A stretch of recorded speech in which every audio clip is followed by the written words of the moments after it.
Bismillahirrahmanirrahim. Assalamualaikum warahmatullahi wabarakatuh. Selamat siang, sore, malam. Salam sejahtera untuk kita semua. Mudah-mudahan sampai saat ini teman-teman ataupun saudara-saudara mahasiswa-mahasiswi Fakultas Hukum UBP Karawang tetap diberikan sehat walafiat dan dilindungi oleh Allah Subhanahu wa taala serta diberikan rezeki yang lancar. Amin. Selanjutnya materi pertemuan ke-6 dan ke-7 tentang AMDAL. Apa yang dimaksud dengan AMDAL? AMDAL merupakan singkatan dari analisis mengenai dampak lingkungan hidup.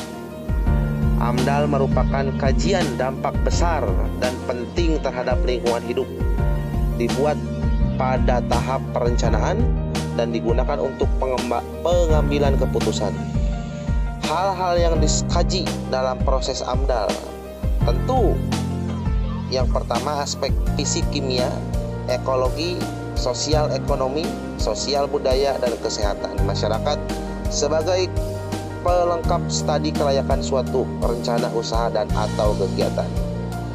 AMDAL adalah kajian mengenai dampak besar dan penting untuk pengambilan keputusan suatu usaha dan atau kegiatan yang direncanakan pada lingkungan hidup yang diperlukan bagi proses pengambilan keputusan tentang penyelenggaraan usaha dan atau kegiatan.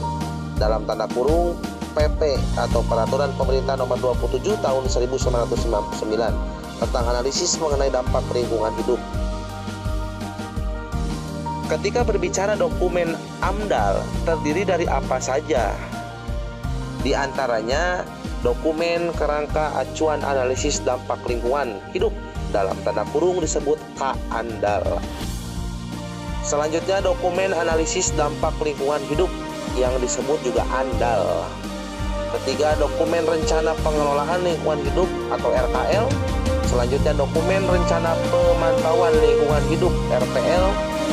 Selanjutnya 3 dokumen sekaligus yang tadi disebutkan dalam tanda kurung ANDAL, RKL, dan RPL diajukan bersama-sama untuk dinilai oleh Komisi Penilai AMDAL.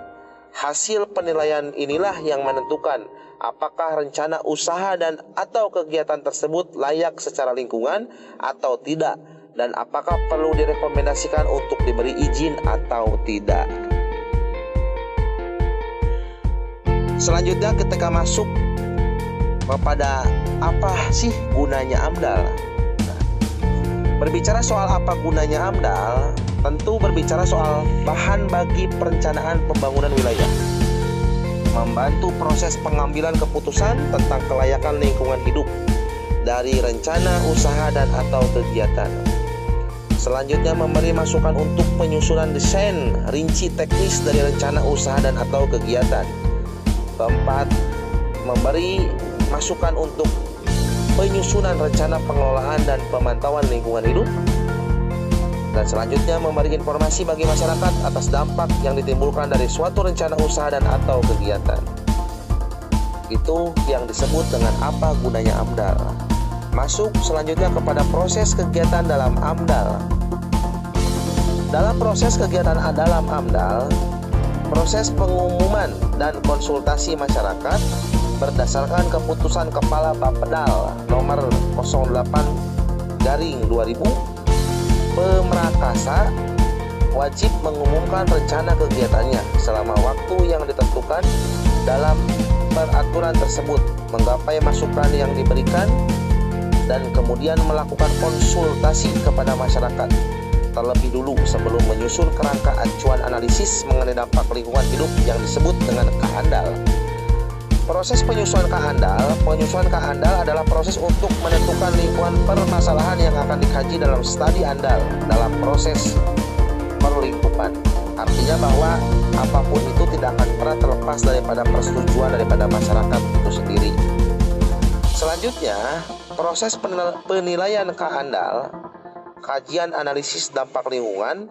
Setelah selesai disusun, Pemrakarsa mengajukan dokumen kajian analisis dampak lingkungan itu kepada Komisi Penilai AMDAL untuk dinilai tentunya.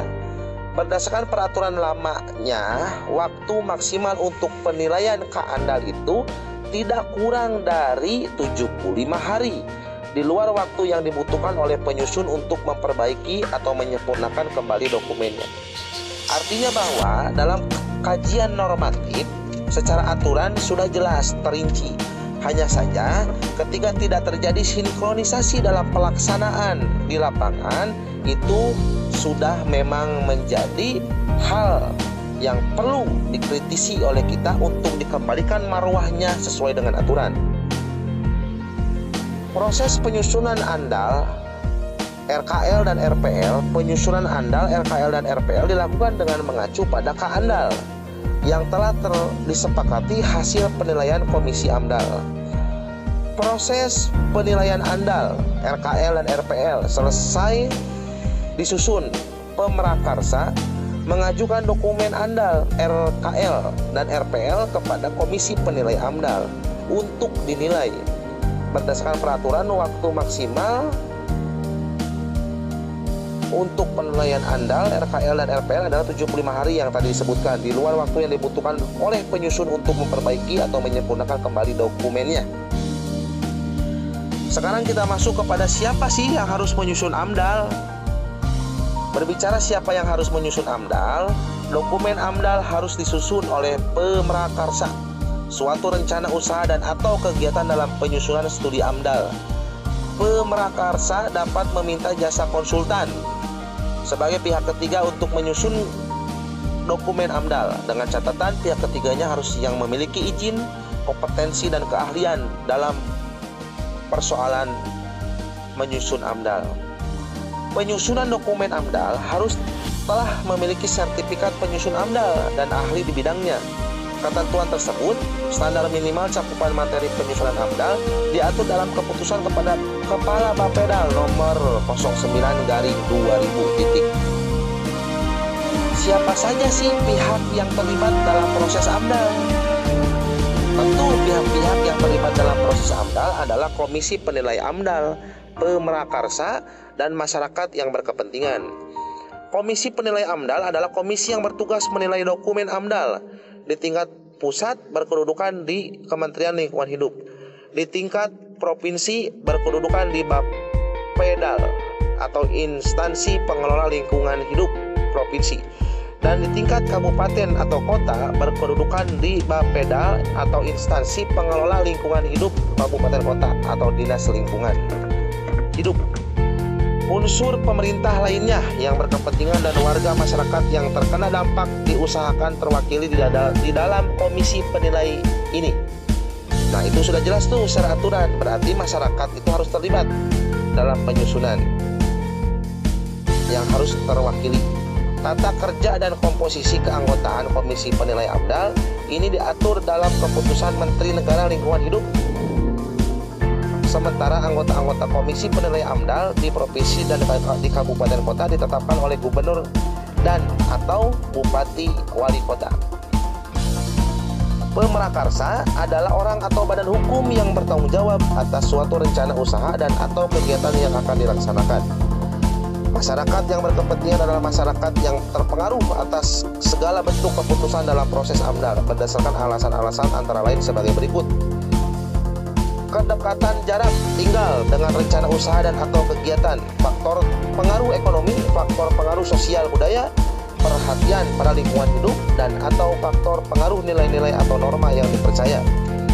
Masyarakat berkepentingan dalam proses AMDAL dapat dibedakan menjadi masyarakat terkena dampak dan masyarakat pemerhati.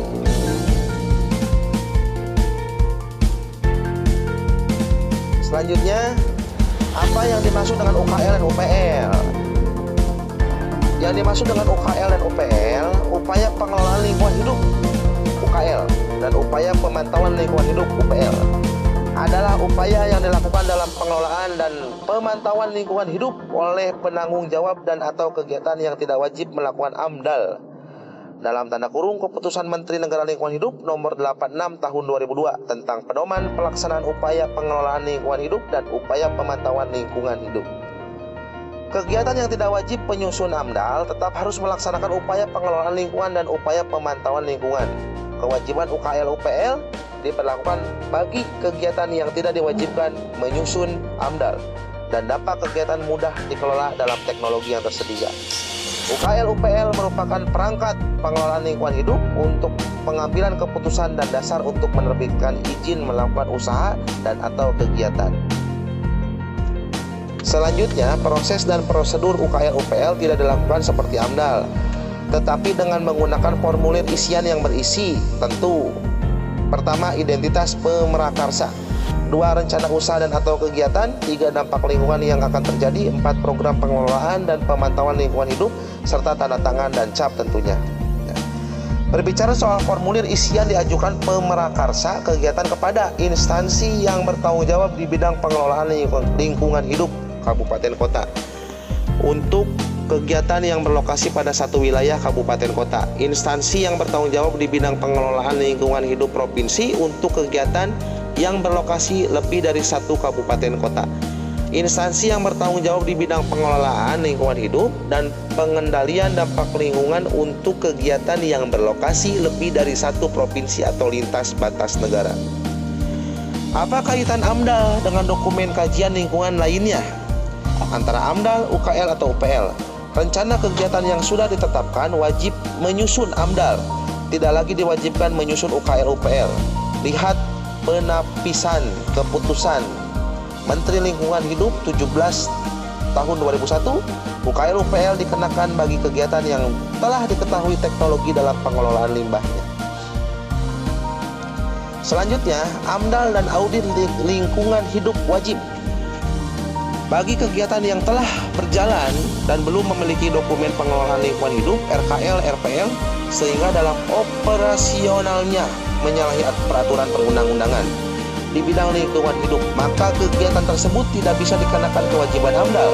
Untuk kasus seperti ini, kegiatan tersebut dikenakan audit lingkungan hidup wajib sesuai keputusan Menteri Lingkungan Hidup nomor 30 tahun 2001 tentang pedoman pelaksanaan audit lingkungan yang diwajibkan.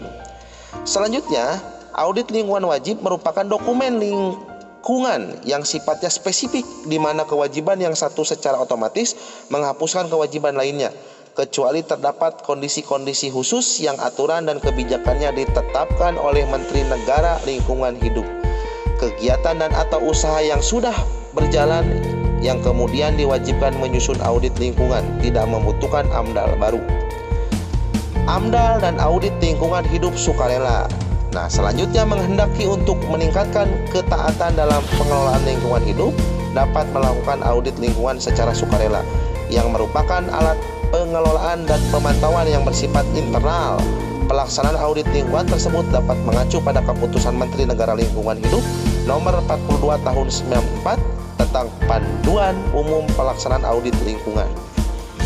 Sekian dan terima kasih ya dalam materi yang saya sampaikan di video ini tentang AMDAL.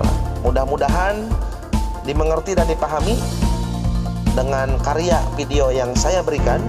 Mohon maaf, masih dalam konteks komunikasi virtual secara digital dalam pelaksanaan perkuliahan e-learning di dalam Buana Online Course yang saya kirimkan videonya.